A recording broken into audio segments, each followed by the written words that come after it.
Think about the last time everything went completely wrong.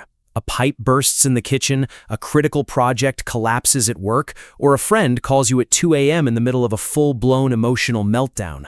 Look at what happens to the people around you. They panic, their hands shake, they immediately look around the room desperately searching for an adult to save them. But your internal machinery does something entirely different. You just go quiet. To the untrained eye, it looks like you are emotionally detached, maybe even a little cold, but you aren't freezing, and you definitely aren't heartless. While everyone else is busy feeling the disaster, your brain is silently tearing the chaos apart, atom by atom, looking for the exact lever to pull. If you're watching this, you know exactly what I mean. You are everyone's designated fixer. And today, we're going to decode why your nervous system treats a crisis as a puzzle and the heavy, invisible toll of being the permanent adult in the room. Welcome. You finally found your tribe. Society has a really annoying habit of slapping lazy labels on complex people. When people see you go into your silent problem-solving mode, they call you handy, practical, or worse, they think you are just slightly detached from your own feelings. They assume you don't feel the weight of the crisis simply because you aren't actively crying about it. But that is a fundamental misunderstanding of your neurology. You are not experiencing a lack of emotion, you are executing a high-level cognitive override known as emotional compartmentalization. Or, to put it more accurately, you practice logistical empathy. While everyone else is broadcasting their panic to the room, your nervous system makes a highly calculated decision. Feelings are a luxury we cannot afford until the bleeding stops. You don't ignore the emotion, you just firmly place it in a waiting room. Your empathy doesn't look like offering a tissue in a warm hug while the ship is actively sinking. Your empathy looks like grabbing a bucket, finding the leak, and bailing out the water. You show you care by structurally eliminating the threat. But because your care doesn't look like the messy, cinematic vulnerability that people expect, you often get cast as the cold, calculating robot. So how did your brain get wired this way? To understand this, we have to look at a fundamental difference in how you view reality compared to the rest of the population.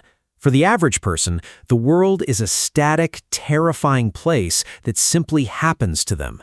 When a situation breaks down, their brain registers it as a permanent, immovable tragedy. But your nervous system operates on a completely different software. You don't see the world as a finished, locked product. You see it as a beta test. To you, reality is something you can reach into and actively change. This is your ultimate superpower. When a crisis hits, most people's brains get completely crushed by the sheer unpredictability of it all. But your brain fights back against the panic by instantly transforming the chaos into an analyzable algorithm. You lean into what we can call a predictability bias. While everyone else is drowning in the emotional narrative of why is this happening to us, you are silently categorizing variables. What is broken? What tools do I have? What is the exact next step? You aren't suppressing your fear, you are outsmarting it. By focusing entirely on the mechanics of the problem, you give your nervous system the one thing it desperately craves during a disaster: control. Your ability to fix things isn't just a quirky, helpful talent for your friends to exploit. It is a highly sophisticated survival architecture. You don't just endure reality, you debug it. But let's pause for a second, because there is a strange, almost taboo secret about being the fixer that nobody really talks about. Have you ever noticed that when a massive crisis hits, when everyone else is absolutely losing their minds, you actually feel remarkably calm? Maybe, if you are being completely honest with yourself, even a little relieved. It sounds crazy to admit out loud, but there is a brilliant neurological reason for this. It comes down to a concept in psychology known as optimal arousal. If you are the kind of person who naturally knows how to fix everything, you likely spend most of your normal, everyday life trapped in your own head. You overthink the grocery list, you analyze text messages from 3 days ago, and your baseline state is a low-level, humming anxiety. Your brain is essentially a high-performance sports car engine constantly revving in neutral. But when a real disaster strikes, suddenly the external chaos of the world finally matches the internal chaos of your mind. For the first time all week, your brain has a legitimate, tangible target. The exhausting overthinking instantly stops. The background noise fades out. You enter a state of pure, uninterrupted flow. Fixing the broken server, handling the logistical nightmare, or salvaging the ruined vacation isn't just a favor you are doing for other people. It is a moment of profound mental silence for you. You don't just fix things because you're good at it. You fix things because, for a few brief minutes, it is the only time your mind is actually quiet. But we have to talk about the brutal reality of operating like this, because this superpower comes with a massive, exhausting price tag. It is called the Curse of Competence. When you become the person who can reliably absorb everyone else's panic, process it, and hand them back a clean solution, people start to forget that you are actually a human being. They begin to treat you like a highly efficient emotional appliance, a Swiss Army knife that they only take out of the drawer when something is broken. Because you never show them your own messy breakdowns, they assume you simply don't have them.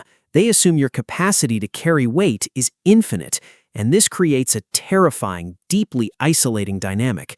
Everyone else in your life has a safety net, and that safety net is you. But who is your safety net? When your world shatters, who do you call? The answer is usually no one. You just isolate, go quiet, and try to debug yourself. And the darkest part of this architecture? Somewhere along the line, you might have started confusing being useful with being loved. You keep rushing in to fix every crisis because deep down, you carry a quiet fear that if you ever stop being the solution, you will stop being valuable. It is time to retire the superhero costume, or at least take it off for the weekend. You do not have to put out every single fire you see. Sometimes the most advanced form of problem solving is simply letting a minor situation burn and trusting that the people around you will eventually learn how to use a fire extinguisher.